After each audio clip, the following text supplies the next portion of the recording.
So here we are with Duncan Murdoch. So he's also co-producer of the Underground Notes.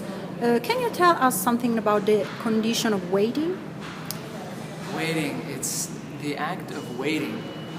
It's what you do, I think, while you wait is what is so interesting to me. And waiting can be, waiting is essentially the time between now and the future. So there's now and then future, and in between there is I guess waiting, or this space you can call waiting. What you do there is so interesting. Are you anxious? Are you not happy with now, and you want later? Are you scared, or are you living in the now? Are you living right here and experiencing the waiting at a peaceful place? So there's so many different ways one can wait. So how do you pick up stories, and characters for the episodes, the short movies?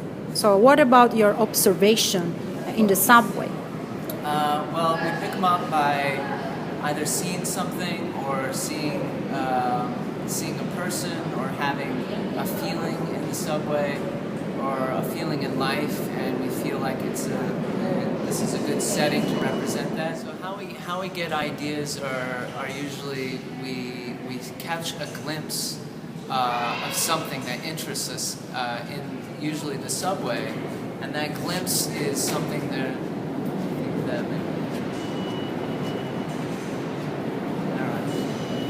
So how we get ideas is we catch a glimpse of someone or a moment that touches something. For me, it's something that resonates, that's personal, and that may be personal and also universal, and I guess the human condition. And that's a story that I want to tell, or we want to tell, and that's something that we want to show. And it's usually based on the emotions and what goes on underneath the persona we all have in public. How did you get started with the project? Well, how we got started was actually my partner Maayan had this idea. She wanted to have this project, and it was really I heard of it. I was like, oh, okay. But then eventually I was like, yes, let's really do this. This is something that's very exciting for something. It's something that we need to do. So what about being an artist, a performer or an actor in New York? So why did you decide to make something yours? Well, and actually as an actor or an artist, so many times we are, I guess, waiting for opportunity, or for money, or for someone to give us validation, for someone to say, you are good, I believe in you, here's an opportunity. And the industry and the way things are structured, at least in the U.S., is many artists are powerless, and they're always, with their hats out. And so why this is so great is because it's very empowering, and it's very much like we are creating our own opportunity, and we are making art the way we want to make it, and in the time we want to do it in. So do you think about the subway as a factory of hidden emotions and feelings in a certain sense?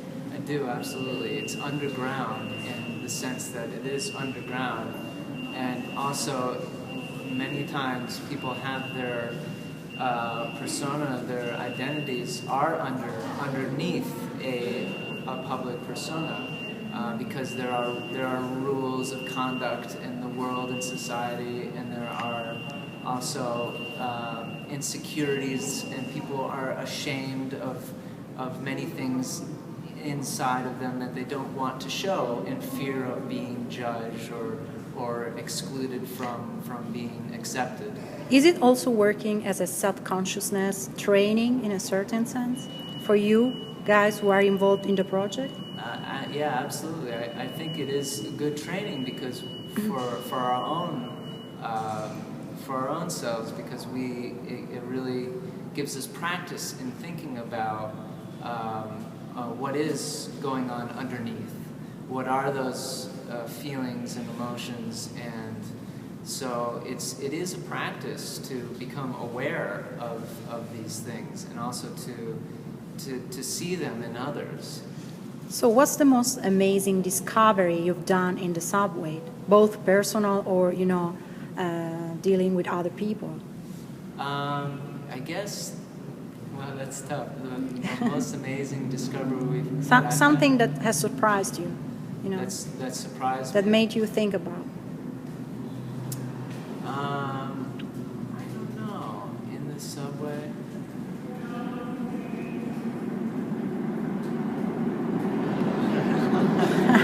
Has ever been, a weird feeling? Did you ever? Maayan Laufer, co-producer del progetto Underground Notes nella New York subway. Siamo a Fulton Station, Brooklyn.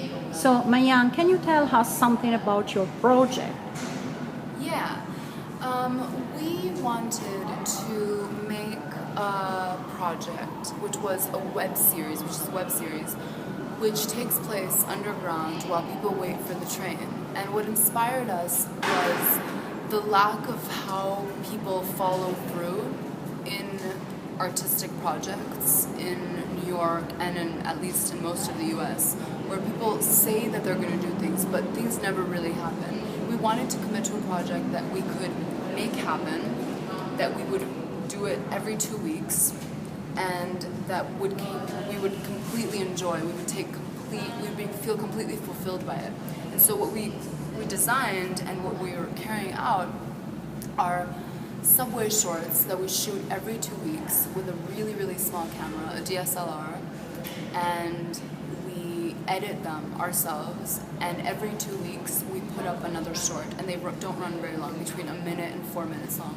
And because we went to acting school, we have all these resources to pull from, really great actors, and we write most of the stories. Some people help us write, but it's just this giant collaboration where the goal is to produce work. So can you tell us something about the human condition in the New York City subway? So what have you been impressed more by? Yeah, well, the human condition is that we're recording now is people who are waiting to get on the train. But while they wait, life goes on. Life happens, emotions happen, conflict happens, decisions are made, and what we get to see as a viewer is what is that condition? What moment are we catching in this person's life while they wait for the train? And so what are you waiting for when you are in the subway, waiting for your train? You're waiting for something to happen. You're waiting to get to something better. You're waiting to get to your job, which pays you money. You're waiting to get to the show, which will make you happy. You're waiting to go to that good restaurant so that you can tell your friends about it. You're always so waiting do you for think something. it's a metaphor of life? In some ways, yes. I mean, life, it's a metaphor of a part of life, definitely, to wait. And I think also what we notice is that in the waiting process, people think that they're waiting, but they don't realize that life is actually happening while they're waiting. So that, I think, is a condition of human life. So what about the idea of developing the project internationally? That's definitely something that's been on the idea table from the beginning, because every city has different stories to tell. New York is so incredibly international, but it has a very different international community than, say, London or, say, Rome or Tokyo. And to be able to document how the moments that we catch in people's lives in these different subway stations would be a dream. That would be a way for this to be international. And if it could be almost like a collective voice of the experiences people have while they wait for the train, which are everyday experiences, and that we can all connect to. That's what's amazing. We can all. When the train comes, there's in every station there's some kind of like a piece of the ceiling that's like white and black and striped, and you can only see it from where you are with the train. And the conductors have to point at it every time the train comes in, because that's like it's like the pilots who have the checks that they have to do automatically. The conductors, when the train passes, they always have to point at it to say we're in the right place and the door is going to open here. And so no, still, no one is going to as a known place, you know, he has coordinates. Every stop, every day, every time they get off, and I see them doing it without thinking. They stop and they sometimes just go like that up with their hand, but they're pointing to that sign which says we're in the right place and everyone can get off. And that is such a turn on for me, personally. I haven't. Okay. Another one was, we did one where a woman is running to the train and we have to film it so she just misses the train. So the doors close and she's like, no! And what was so nice, fun discovery was that we had to get the shot where the doors close and she misses it, but the conductors close it and they saw she missed it and they're like, ding, and they open it up every time. We're like, we can't get this shot. They were so sweet. But they're so nice, you know. They're the conductors. They have heart, you know. Yeah, you want it to be like that she misses the train. Right. So, but the conductors kept opening. Did you have to apply? I mean, for doing this stuff in the metro, did you need, you know, any authorization, or is it totally free? Yeah. You are free to shoot in the subway. We are free to shoot in the subway as long as we don't obstruct passage. You know, people walking, and as long as we don't have equipment and that. So yeah, Which is why we keep it small too. Right. That's why we have just a mic and two wireless. I mean, just a camera and two wireless mics. And every time someone wants to pass, we let them pass, because that would